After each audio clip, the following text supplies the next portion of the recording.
Welcome to a Thursday edition of the Investor Guys podcast. You look very sunshiny there today with your Thank yellow you, tie and sir. pocket square. Very bright, very happy. I know Thank you're you. always happy, but I am a happy guy. how are you doing today? I'm doing Other than being incredibly happy? well, very blessed. And, hey, I got three boys. They're all healthy and whole. I just don't have anything to complain about. Zig Ziglar was, when Zig was alive, at one time for about 7 years, Zig was literally my second father, and we did a ton of work together. One of his favorite sayings was, "Don't tell people your problems. 80% of people don't care. The other 20% are glad you got them." Yeah. And the first time he said And that, no one can do anything about them. it clicked with me. It just sunk in, and I was like, "Hey, yeah, that's just spot on." So One of my miss you, favorite sayings, Zig. one of my favorite sayings was one of your sayings when you were when you're talking to a seller and it's a skinny deal, and you would say, you know what? I got three boys I got to feed, and I don't like skinny boys. So Yep, I hate skinny kids. Yep. Amen.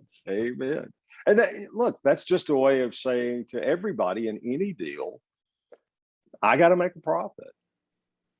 you do. I mean, and honestly, it's putting it out there. You got a family to feed, you got bills to pay, and we all do. And I mean, more than just paying our bills. I mean, we're in this business to make money. We're in this business to get rich. We're not in this business to give somebody. I'm not saying we shouldn't give anybody breaks. I'm saying we're not in this business for charity. I mean, we give to You'll charity. have opportunity for that.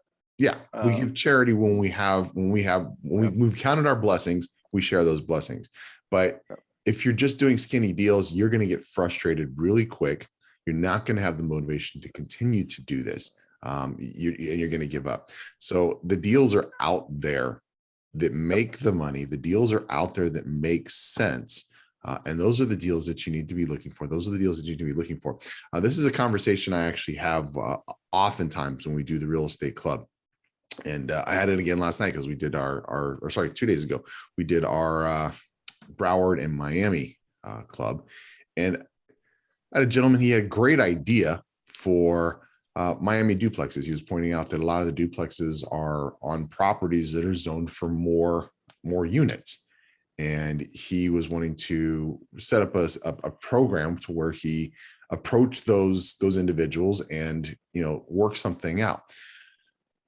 I said, are you married to that particular scenario? Because there are better opportunities, there are better deals, there are better cash flowing opportunities, even here in Florida, by just going to, an hour away, or going 2 hours away, or going 3 hours away. Don't be stuck looking where you are when a better deal may come along. And that's actually one of the things we wanted to talk about today. I've got a client in one of our new programs, a consulting client. And he is putting together a number of different projects. He actually finished up on all the moving parts on this one. This is something I actually wanted to share about a week and a half ago, 2 weeks ago. But we know for sure now because we've got the moving parts wrapped up. I'm going to share the screen here really quick so that you guys can see it. This is a real property, real deals. 4-unit building. It is $90,000 was the asking price. This is not what he negotiated. This was the asking price, was $90,000 for this. Now, before I get into some specifics, I want you guys to look really closely. If you look at the first floor, you see 2 doors.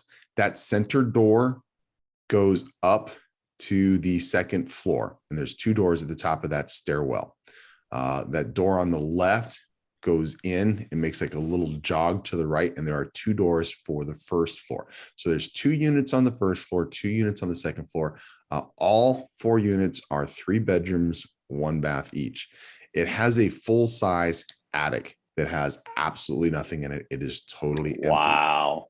On the back end of the building, I don't know if you can see from the picture, but on the back end of the building, it has a porch. On both floors. The porch runs from one side to the other side. There is a set of stairs just inside the doorway that the back doors to the unit lead to. And it goes from the first floor to the second floor to the third floor. Now, he Very nice. could, if he wanted to, give access to just one unit on the second floor to the top. I don't know what you would do with that many bedrooms on Section 8. I personally kind of like to wrap it up at about 4 bedrooms. Otherwise, you've got a potential for 8, 10, 15, 20 people trying to cram into one side of the unit. And it's just not conducive to the rest of the neighbors in that same. So you're going to have 3 other neighbors having to deal with that.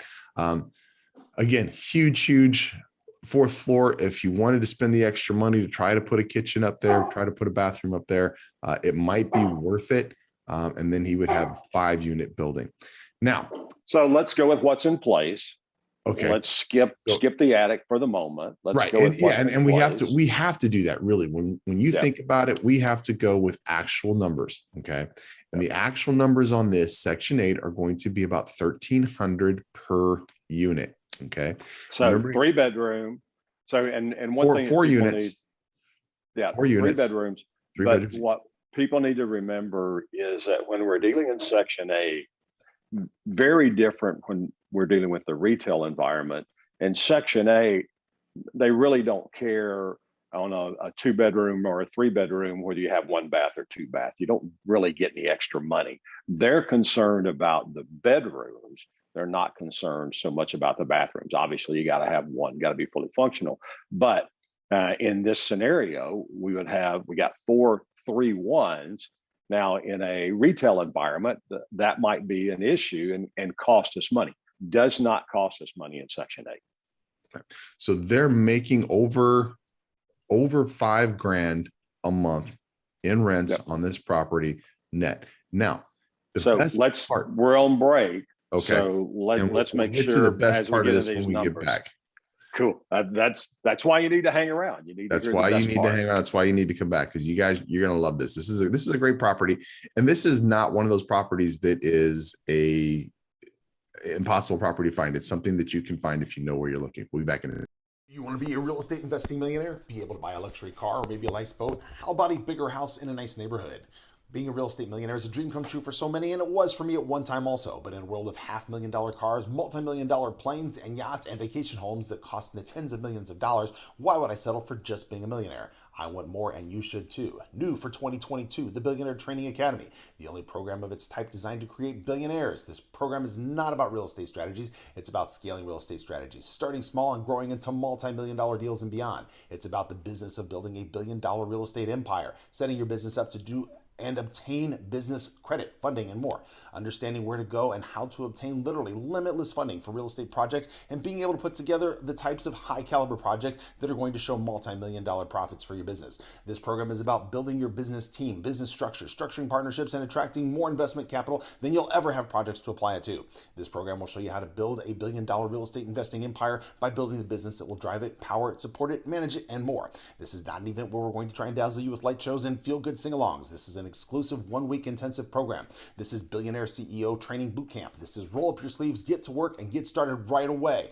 From the moment you arrive, we'll treat you like the CEO founder of a growing billion-dollar real estate investing company that you are. Come ready to get started, and that is exactly what will happen. Read more and get signed up at the billionairetrainingacademy.com. That's billionairetrainingacademy.com. 11 months out of the year, Bill and I host real estate buyers events in cities like Cleveland, Ohio, where we ourselves invest and see great returns. We show investors the types of strategies we're using, the types of properties we're using. We introduce them to people here on the ground and the resources that they can use to get started right away. Day 4 of this event, we're actually touring properties and making offers on properties. This event was designed to put properties in your portfolio right away, high-performing properties. Read more about the Real Estate Buyers event.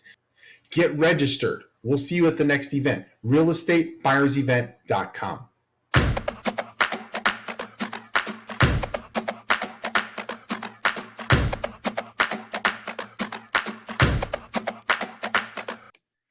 And we are back, section 2 on our Section 8. Now, you know what? If you watch our shows, you hear Bill and I talking about Section 8 a lot. I mean, we harp on Section 8. A lot. We love Section 8, but it doesn't mean we only do Section 8. We do other things. We love Section 8, but we do, I promise you, we do other things. Bill does a lot of flips. I do a lot of vacation properties. I do a flip here and there. Bill would do a vacation property if he found one that works for him. And still looking and and going to find one that works for me. So, and we're going to get that for you too. So we do other deals, but we love Section 8 and we keep harping on Section 8 because it is a guaranteed rent situation. Now, every state does their Section 8 differently. Now we talked about how in Ohio, there is a voucher that is for. No, we're good. I don't want you to stop. Okay. Let's not forget the numbers. We were going to jump right in. We're going to do the numbers, but I want to give some clarification. So in Ohio, they have a voucher amount, and in New York, they do a percentage up to. So in New York, the tenant has to pay 30% to 40% of their monthly income for total housing costs. Now that is their lease and their utilities. So in New York, they have a maximum amount that they pay different from your tenant to the maximum amount that they're going to pay for your unit. So you may in New York be looking at vouchers where you're going to be getting partial rent, maybe 50% from your tenant, maybe 60% from your tenant, maybe 90% from your tenant, versus Ohio, where you might be getting 100% from your tenant. And that's what we push for when we try to do it in Cleveland. So every state has its differences. Understand what those differences are so that you can go into it with your eyes open. In this particular case, okay, this where this house is, and we're not going to share where it is because it's a deal that it's pending right now, but he's just wrapping it up. Where this is, he's going to get $1,300 for each one of those units. Now we're talking about over $5,000 per month on each one of these units. The asking price on this was $90,000. I knew when I looked at this that it was probably going to appraise for about $150. We got the appraisal in the other day, and it appraises for $152. Now, all day long, there are investor loans for 80%. In fact, you don't even have, he could get a non-conventional loan for 80%. Let's just go 80%. Yeah. Yeah. 80% of fair market value. Now, what is 80% of $150,000? 120. 120. And this property is being purchased for 90. So let's do some quick math in our head really quick. Okay. Without even going over specifics, if he's putting zero down and he's making $5,000 a month gross rents, he's paying $500 a month in property management. He's paying roughly $500 a month for his mortgage. He's paying a few $100s a month for insurance and taxes. Is he going to be making a profit on this property? Yeah, I'd say he's probably, let's go a little high. So he's probably paying about $300 a month per unit on taxes and $300 a month per unit on insurance. So he's getting $1,300 per property or per unit. So he's got $1,300 in gross rent. So he's going to pay $130 in property management. And then he's going to pay, we said 3.3, so about 10% on maintenance. So another 130 on maintenance. So we're at 260, about $500, maybe even 550. If we go 550, we're at 710. And then we said $300 for, that'd be for the building. So probably about $100 per unit for taxes and insurance, another $200. So he's about 910, and he's getting $1,300 a month. So when he's getting 13 and he's expenditures are 910, then he's coming in at $390 per unit in positive cash flow. So he's got 4 units. So he's got 12. He's almost got 1,600 almost. Yeah. So he's got $1,560 for the building per month in positive cash flow. So $1,560 over the course of a year. So in 10 months, that'd be $15,600 plus another $4,200. So or excuse me, another 4,200. And so he's going to have almost $17,000 a year in positive cash flow, and a property that, here's the beautiful part about this deal that just is way cool. Because it appraised at 152 and he can get an 80% loan, so he can get a 120 loan. He's buying it at 90, so we'll call it 95, 96.5 by the time we roll in closing and title and stuff. So he's going to end up with over $20,000. If he has to do a little rehab, he can pay that out of that. If he doesn't have to do any rehab, let's say he has to do $10,000 in rehab. You had mentioned you thought it could use a coat of paint. So let's say it costs 10 grand to paint this property. If he does that, he's still going to have a little over $10,000 put in his pocket from the purchase, and then still going to be getting about not quite $17,000 a year in net positive cash flow. So you gotta love somebody paying you to buy cash flow. Not only that, but he has equity in the property. The minute he buys it, he has equity, and he put no money down on this property. Yep. And those numbers that Yep. Bill just gave you are ultra conservative numbers.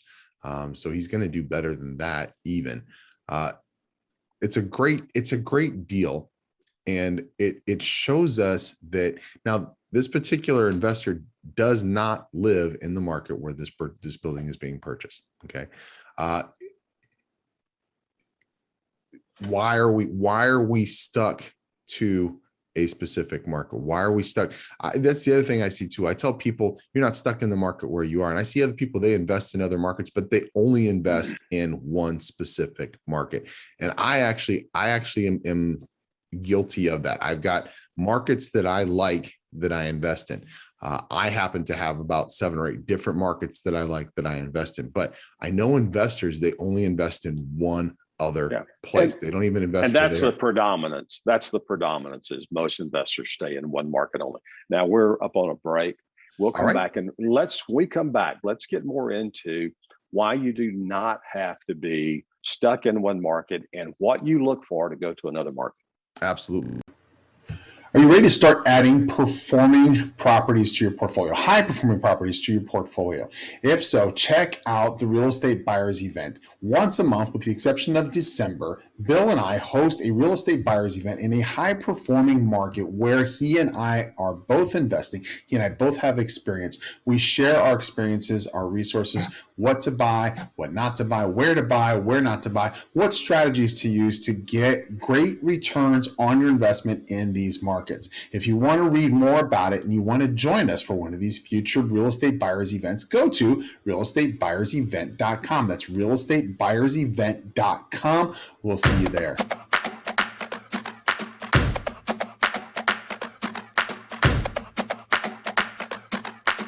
You want to be a real estate investing millionaire? Be able to buy a luxury car or maybe a nice boat? How about a bigger house in a nice neighborhood? Being a real estate millionaire is a dream come true for so many, and it was for me at one time also. But in a world of $500,000 cars, multi-million-dollar planes, and yachts, and vacation homes that cost in the tens of millions of dollars, why would I settle for just being a millionaire? I want more, and you should too. New for 2022, the Billionaire Training Academy, the only program of its type designed to create billionaires. This program is not about real estate strategies. It's about scaling real estate strategies, starting small and growing into multi-million-dollar deals and beyond. It's about the business of building a billion-dollar real estate empire, setting your business up to do and obtain business credit, funding, and more. Understanding where to go and how to obtain literally limitless funding for real estate projects, and being able to put together the types of high caliber projects that are going to show multi-million-dollar profits for your business. This program is about building your business team, business structure, structuring partnerships, and attracting more investment capital than you'll ever have projects to apply it to. This program will show you how to build a billion-dollar real estate investing empire by building the business that will drive it, power it, support it, manage it, and more. This is not an event where we're going to try and dazzle you with light shows and feel-good sing-alongs. This is an exclusive 1-week intensive program. This is Billionaire CEO Training Bootcamp. This is roll up your sleeves, get to work, and get started right away. From the moment you arrive, we'll treat you like the CEO founder of a growing billion-dollar real estate investing company that you are. Come ready to get started, and that is exactly what will happen. Read more and get signed up at the billionairetrainingacademy.com. That's billionairetrainingacademy.com.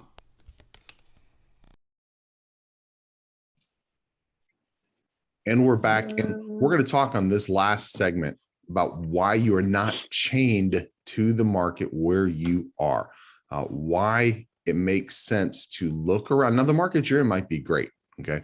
But look around at other markets, look around at other opportunities. Now, Bill is in a great market. Bill still has lots of opportunities in his market. However, Bill can't find a deal like what we just talked. He could, but it would be difficult for him to find a deal like it what we wouldn't just. be in it wouldn't be in the Metroplex. So, but this is in a major metropolitan area, that particular deal. And there are other deals like this. In fact, the gentleman who is my student who just started on a new program that we have is looking at a handful of other properties, including commercial properties. I was telling Bill some of the things that he was looking at in this same market. He's also looking at a couple other markets as well at other properties. This is a student that is driven. He is signed up for the consulting program that we have. He has access to funds of his own, and he is learning how to get capital from other sources. And he's going full cocked, headlong into this.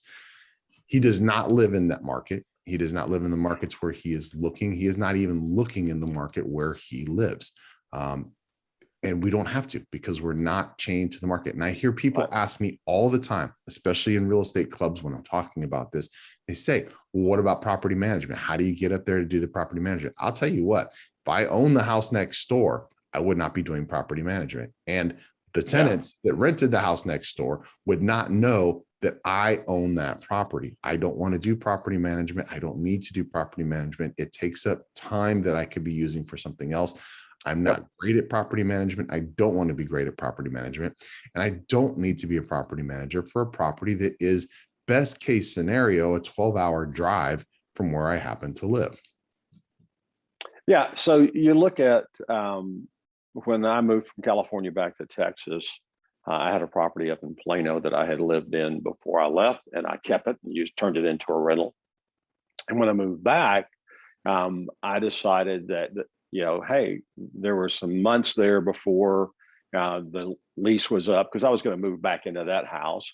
And there were some months before the lease was up. And when I came back, my property manager said, so you want to take the house over? And I'm like, no, I don't want to take the house. You're doing a great job.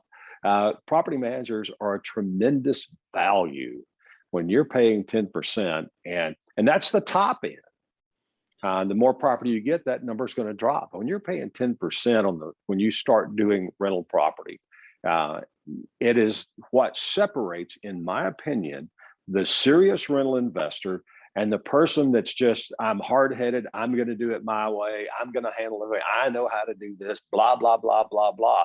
And what happens to them is they get very frustrated.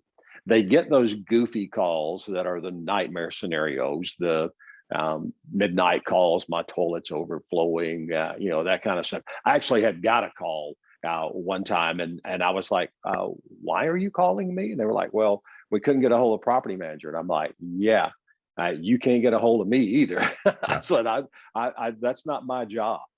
They were like, well, it's your property. I'm like, I get what you're saying, but no. And her kid had flushed a Hot Wheels down, and it had clogged the toilet. And I found that out from the property manager the next day. And I'm like, hey, make sure that I'm since then changed phone numbers from a standpoint of, I don't want tenants to call me. That's why I have a property manager. That property manager is infinitely better suited to handle that tenant and that issue than I am. And so if that property manager gets called at 9 or 10 o'clock at night or midnight or whatever, and they do a poor job in handling my customer, which is the tenant, if they do a poor job in handling that, then I can change property managers. I'm just not going to get into that. And that's, you and I both stress with our clients consistently, do not manage your own properties. It's no different than if you're in rehab and you're trying to do your own rehabs. That's just goofy. I don't care how good you are at it. That's just goofy, because it's always going to cost you money. Yeah. Now, and when go ahead. I was just going to say on this multi-market thing, I don't have any issues for flippers staying in their local market. I don't have any issues with that at all. That's a very different scenario than doing rental property. And when you're doing rental property, one of the great things about it is the entire nation is open to us, which means that we have infinitely more deals when we're dealing with that big of a market than we do in any market that we live in any singular market. So for rental property, the world is your oyster, and U.S. is wide open. On flips, I think you ought to stay fairly close so that you can go by and see progress and make sure things are moving and quality. And you understand that market more specifically as far as your flip. You know who you're going to be talking to as far as your contractor. You know what the building costs are going to be. You have a little. Yep. It's just, we're talking about apples and figs. We're talking about two different things. One of the things that I tell my students and that I tell my consulting clients is for property management. And one of the things that every single person, when they first starts off, they think that they're going to manage their own properties. There are people who don't start investing in real estate because they don't want to manage their own properties. And like, right. You don't need to manage your own properties, and you should manage your own properties. There's other people that they're excited about managing their first properties. And it's like, I don't care who you are, unless you are a property manager, unless you have experience as a property manager, you don't want to manage your own properties. There are people who are property managers. They are good at being property managers. That is what they like to do. That is what they've spent years doing, honing that craft. Pay them their 10% to do it, because they're going to do a better job than you getting it done. You're not going to have to deal with the headache. You're not going to have to deal with the heartache. You're not going to have to deal with the frustration. And it is worth 10%. And bottom line, we are doing our numbers on every single property. We factor in that number for our property management. If our numbers don't work because of property management, if that 10% breaks our deal, walk away from the deal. You didn't have a good deal to begin with. It's not worth doing. It's not worth saying, okay, well, the only way I can make this deal work for me is to do the property management. Don't do it. There's another deal. I promise you, if you are 10% away from a deal working, then you can go down the street and find another property that's going to have that 10% in it. 10% is an easy thing to get over. And again, we're doing it by the numbers. So you factor that number in, you factor everything in order to make it work. Now, I personally don't like condos. It's just a personal thing. But that's the other thing. People are like, oh, I don't want to do a condo, or I love condos because of this. Whatever it is, you have an HOA.